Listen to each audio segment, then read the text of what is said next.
Conflit en RD Congo, l'offensive du M23 est l'ombre de l'inaction internationale sous Donald Trump. La guerre dans l'est de la République démocratique du Congo, RDC, atteint un paroxysme de violence, avec le groupe armé M23 soutenu par des milliers de soldats rwandais, désormais aux portes de Bukavu après la chute de Goma.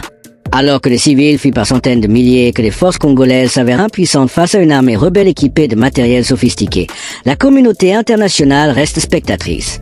Dans ce contexte, l'administration Trump, récemment réinvestie à la Maison-Blanche, cultive un silence assourdissant, malgré les appels pressants de ses alliés européens à sanctionner Kigali. Entre les ruines fumantes des villages et les camps de déplacés surpeuplés, un drame humanitaire se joue sous le regard distant d'un président américain plus préoccupé par ses batailles politiques domestiques. La main de Kigali dans l'engrenage meurtrier. Une guerre par procuration. Depuis novembre 2021, le Rwanda a instrumentalisé le M23 pour asseoir son emprise sur les provinces congolaises frontalières. Les derniers rapports de l'ONU estiment à 3 000 à 4 000 le nombre de soldats rwandais déployés en RDC, dotant les rebelles d'une puissance de feu sans précédent. Des drones militaires, des systèmes de communication cryptés et des blindés légers permettent au M23 de contrôler progressivement le nord et le sud Kivu, transformant ces régions en un astérisque Kurdistan africain, astérisque selon les termes même des élites rwandaises. La stratégie de Kigali repose sur un double calcul. Sécuriser sa frontière en neutralisant les groupes armés hostiles comme les FDLR, tout en pillant les ressources minières congolaises. Cette logique prédatrice a conduit à l'établissement d'une administration parallèle du M23, qui perçoit des taxes, recrute de force des enfants soldats et impose sa loi dans les zones conquises. Goma et Bukavu, symbole d'une souveraineté bafouée. Le 24 janvier 2025 restera une date noire dans l'histoire congolaise.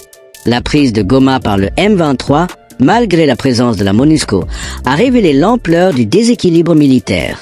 Les FARC, sous-équipés et minés par la corruption, se sont effondrés comme un château de cartes face aux assauts coordonnés des rebelles et de l'armée rwandaise. Un mois plus tard, c'est au tour de Bukavu de vivre l'enfer. La chute de l'aéroport le 15 février, suivie de l'invasion des quartiers nord-ouest par une avant-garde du M23, a provoqué un exode massif vers l'Ouganda voisin.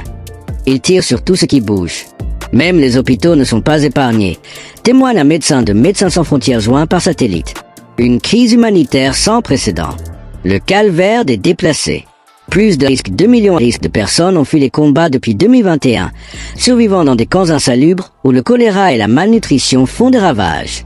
À Mugenga, à l'ouest de Goma, 350 000 âmes s'entassent sous des bâches en plastique, dépendant entièrement de l'aide internationale, menacée par les coupes budgétaires. Nous avons marché pendant 3 jours avec les enfants sur le dos. Les rebelles ont brûlé notre village parce que mon mari refusait de rejoindre leur milice, raconte Kaindo, 28 ans, rencontré dans un centre d'accueil de Saveur. Son récit reflète une réalité atroce. Viols systématiques, recrutement forcé d'adolescents et exécutions sommaires font partie de l'arsenal de terreur du M23. L'effondrement des infrastructures. Les raids aériens rwandais sur les axes routiers ont isolé des régions entières, compromettant l'acheminement de l'aide. À Beni, un entrepôt du programme alimentaire mondial a été réduit en cendres par un missile, privant 100 000 personnes de rations vitales. Dans le même temps, les groupes armés locaux profitent du chaos pour étendre leur influence, créant une mosaïque de zones hors contrôle gouvernemental. La communauté internationale face à ces contradictions. La fermeté européenne contre l'ambiguïté américaine. La France a pris la tête d'une coalition exigeant des sanctions contre le Rwanda. Le 15 février, le ministre français des Affaires étrangères Jean-Noël Barrot a tonné. Il est temps d'appeler un chat un chat. Le Rwanda est l'agresseur ici, promettant de soumettre une résolution au Conseil de sécurité de l'ONU pour un embargo militaire contre Kigali. Pourtant, cette détermination se heurte au silence complice de l'administration Trump. Lors d'une conférence de presse le 6 février, interrogé sur le conflit, le président américain s'est contenté d'évoquer un problème très sérieux, détourner la conversation sur ses projets de mur frontalier avec le Mexique. Une attitude qui contraste avec les déclarations de son secrétaire d'État Marco Rubio, pourtant limité à des appels téléphoniques courtois avec Paul Kagame. Le spectre d'une guerre régionale. L'ONU met en garde contre un embrasement de l'Afrique centrale. L'Ouganda et le Burundi ont déjà déployé des troupes en RDC sous prétexte de sécuriser leurs frontières, tandis que l'Angola menace d'intervenir militairement pour soutenir Kinshasa. Dans ce climat explosif, chaque jour perdu en tergiversation diplomatique rapproche le continent d'un conflit aux proportions catastrophiques. Donald Trump entre désinformation et désengagement. La rumeur fantôme de West Palm Beach. En novembre 2024, une déclaration attribuée à Donald Trump a enflammé les réseaux sociaux congolais. Le président américain y aurait dénoncé l'armée de Kagame en RDC et promis une intervention musclée. Vérification faite, il s'agissait d'un fake news assez élaboré. Le discours de victoire de Trump n'a mentionné à aucun moment l'Afrique. Cette manipulation illustre le désespoir d'une population abandonnée à son sort. Nous espérions que Trump, avec son style direct, briserait l'hypocrisie internationale. Mais même nos espoirs étaient illusoires, déplore un éditorialiste de Top Congo FM. Une politique africaine en pointillé.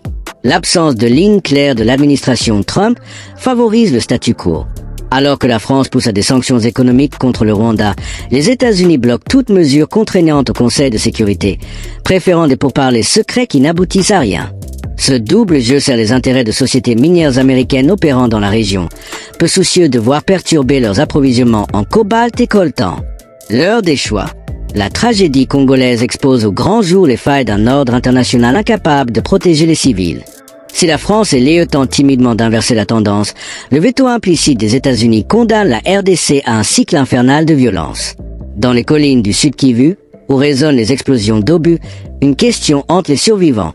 Jusqu'où devront-ils souffrir avant que Washington ne daigne regarder en direction de l'Afrique?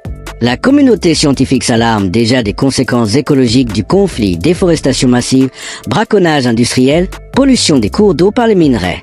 Sans une mobilisation urgente, ce qui fut jadis le poumon de la planète pourrait bien devenir son tombeau.